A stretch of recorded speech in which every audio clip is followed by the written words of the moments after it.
Chapter 13. Sabbath Calm. Mac pulled Agnes outside early that morning just after sunrise. He wanted more help on his poem. She had helped him mold every line. "I think the last line has too many beats," he whispered. She said the line slowly, counting each beat on his finger. She took his hand and patted it. "Don't worry," she smiled. "The magistrate won't come after you if you have too many beats in the last line." Mac frowned. He doubted. "In fact, it makes your last line stronger. It tells us that here is the end. Just leave it. Grandfather will like it." Mac believed her. "May I recite it again for you?" She nodded. Mac started it.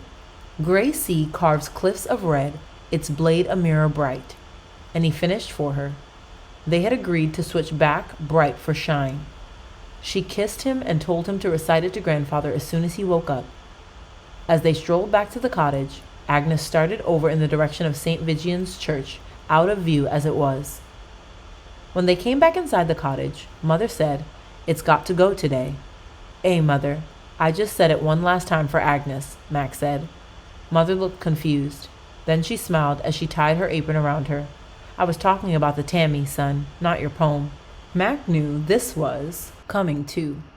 The puffin had proved he could fly now when he went after the leeches, but he didn't seem strong. "May I watch through the day and let him go before the evening meal?" Mother frowned, thinking. "Tomorrow's the Sabbath. Let him go this evening then, not any later." Mac thanked her and ran to check on the puffin. The morning was passing, but still Grandfather hadn't woken up. Mac came in from the field and stood over him. He held his hand over Grandfather's mouth and felt his slow breath go in and out. Grandfather coughed.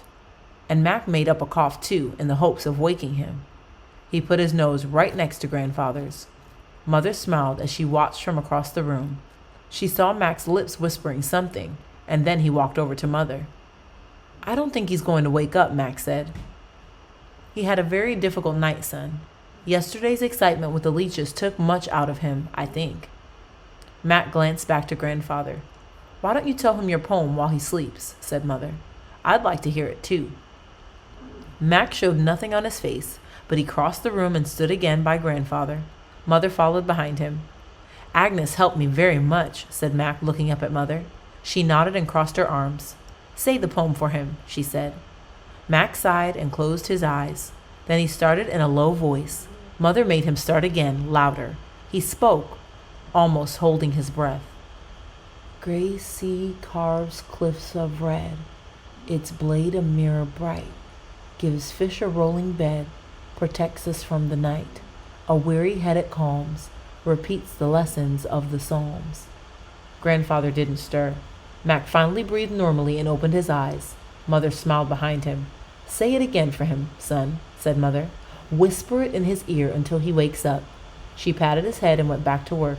After listening to it one more time, Mac leaned in close to Grandfather's ear and whispered, "Gray sea carves cliffs of red, its blade a mirror bright, gives fish a rolling bed, protects us from the night. A weary head it calms, repeats the lessons of the Psalms." Mac said it more than 20 times, but Grandfather only snored and never woke. Mac went back to the field. When Father took a short break later in the day, he went over to Agnes, who was walking Thunder around the paddock. Father leaned on the fence and watched as she talked softly to the horse. He noticed her gentle way with Thunder and thought back to the Reaver's rough handling of the creature. When Agnes passed by Father a second time, she paused. "So what do you think of Robert Boyce?" she asked. Father grinned at the ground. "I think he's everything I'd want in a son-in-law," said Father. "Father!" She was shocked. "Isn't that where we were headed?" "I just went straight to it," he said. They talked more about Robert's life and character. He had worked hard for Father for quite a while. "Well," said Agnes, "if he comes courting, let's not send him away." Father agreed, and after a moment started to walk away. "And Father," she called, smiling, "if he doesn't come calling soon, I'd like you to pursue him for me." Father covered his heart and pretended to be shocked, but that's how Mother had captured Father. "Consider him yours," said Father, and bowed. Mother left the cool of the cottage, carrying a jug of water for her boys working in the field. Father left the paddock and joined her in the walk out, and they chatted. Mac's body shivered in the heat when he saw the water jug. All the boys ran to greet the water. Willie started drinking first, and the others hopped in place while they waited for the jug. Mac's turn finally came, and he pulled the cool water close to his lips when an old, familiar sound drew his attention to the cottage doorway. The water never reached Mac's lips. He dropped the jug and started running. There in the doorway stood Grandfather, waving slowly and mumbling. Mother gave a small shout, and Father outran the boys to Grandfather's side. They pulled Grandfather out into the sunshine, and the boys danced around him. Agnes joined the parade. "I feel like walking," he kept repeating. "I feel like walking." They all walked alongside him as he made his way to the fields. He leaned on Father and Agnes for a while, then he walked off on his own. He wanted to touch the wheat. It looked so different from the last time he had seen it. He walked into the middle of the wheat, and with help from Father, he slowly got down on both knees. He ran his fingers over the wheat stalks in front, in back, all around him. He giggled at times like a boy. He dug his hand deep into the soil and held the sweet soil up to his nose. He let it trickle through his fingers back to earth. Then he would move to another part of the field and start all over. The family just followed and answered his questions. He took a sip of water and stood tall in the sunshine, looking straight at the sun for a moment. He patted the boys' backs and they showed him their weed piles. As they wandered back toward the cottage, Grandfather spoke to Mac, who was holding his hand. "Young Mac, I don't think you have to worry about that poem anymore." Mac jumped and started to explain. Grandfather kept talking. "No, ever since I woke up, I finally had a poem running through my head." Mac tried to speak again. It starts, "Now, what was the line I made up? Gray sea carves cliffs of red, its blade a mirror bright." "Hey, that's it," said Grandfather. "I'm still working on the rest." "Hey," said Mac. "Hey," said Grandfather. He winked at Mac and ruffled his hair. Mac pulled up and down on Grandfather's arm. "That's my poem," said Mac. Grandfather pretended surprise. "Oh, sure. Now you try to steal a poem from an old, sick man," said Grandfather. Mac laughed and pushed his head into Grandfather's side. Grandfather pushed Mac into the dirt. Mother said, "It looks as if those leeches scared some health into you."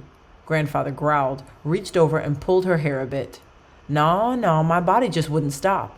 I think I have too many pinches floating in my blood for these poor, helpless boys." He grabbed Mac's ear hard until Mac's knees buckled. When evening approached, Grandfather shared the evening meal with the whole family after being absent for so long. Father left the cottage to feed the oxen and thunder. Mac started to go outside when Mother grabbed his arm. "It's twilight, Mac," she said. "It's time to let the Tammy go home." Mac looked down and wrinkled his nose. He turned around and headed for the stable corner. Willie and Cy watched him from the table. Mac came back, gripping the puffin tightly. He carried the puffin to Mother, who patted its head. Then he went to Agnes, Willie, Cy, and Grandfather. They all patted it. Willie and Cy looked at each other, then at Mac. "We'll go with you to the cliffs," said Willie, and they started to stand. Mac looked at Mother.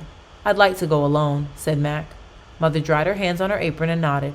He walked out of the cottage toward the red cliffs, the puffin's head bobbing up and down across the fields. Mac talked to the puffin as he walked. Grandfather and the brothers peeked at him from behind the cottage door. The twilight grew darker as Mac approached the cliffs. He walked more quickly. He walked right up to the edge of a cliff and stood stiff. He felt the sea breeze on his face, and he let it fill his lungs. The puffin's feathers curled up, and he swiveled his head all around. The waves rolled in below. Mac nodded at the puffin. "Well, it's time to fly, Mr. Tammy." Mac looked around and sighed. He thought about just tossing the puffin into the air, but if the puffin wasn't ready, he might just drop. Flying around the cottage might be different than flying off a cliff. Mac stepped back from the edge. He searched the ground around his feet. He found a spot and set the puffin on the ground. He patted its head. "Go on," said Mac. The puffin just stared at him. "You can go home now. Go on." Mac waved his arms. "Go on." The puffin just glanced out at the ocean, then back at Mac and stood there. Mac started to push him toward the cliff. "Get out of here. Go find a wife." The puffin took a few forced steps. Nothing. Mac carefully lifted the puffin's wings. Nothing. "I'm going home. You can stand there all night if you want." Mac started to walk away. The puffin stared at him. Mac stopped and turned back and then bent over and picked up the puffin. He stood the bird out in front of him on his flat hands. He started moving his hands up and down, and the puffin steadied himself. Then he lifted his wings slowly, holding them out. Mac kept moving his hands up and down. The wings moved up and down with Mac's movements. Mac moved faster. The puffin looked sideways at Mac for a moment. Then the puffin's wings became a blur of speed, and he flew off the cliff and out over the waves. Mac cheered. He could barely see the puffin circling over the waves and flying smartly along the cliff's north. Mac watched the puffin fly north until he vanished into the darkness. He was pleased to see the puffin go home. Mac stared off north and let his eyes fall above the cave where the Reavers had held him. He remembered Mr. Crawford, the Reaver leader, and Alec, who had helped him escape. Mac shouted into the wind, "Thank you, Alec!" He started to hum the psalm he had sung with Alec, and after a few bars of humming, some of the words followed. Thy promise is most pure, toward it thy servant loves to turn. I'm little and despised, yet I thy precepts never forget. Eternal is thy righteousness, thy law in truth is set. Mac finished singing the psalm while he stared out over the sea, watching the waves rolling in and breaking calmly, and he remembered the poem he and Agnes had made for grandfather. Gray sea carves cliffs of red, he said aloud to the sea. He watched the curling waves, gives fish a rolling bed, protects us from the night, a weary head it calms. Mac smelled the sea. Behind him he heard a voice calling a greeting. Father walked up like he did every Sabbath Eve, but this time he stood next to Mac. Mac smiled up at him and then out over the cliffs. Father was silent and just stared out over the sea.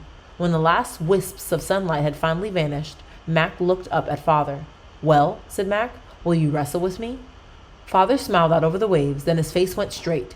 He looked down at Mac and said, "Son, you better run fast."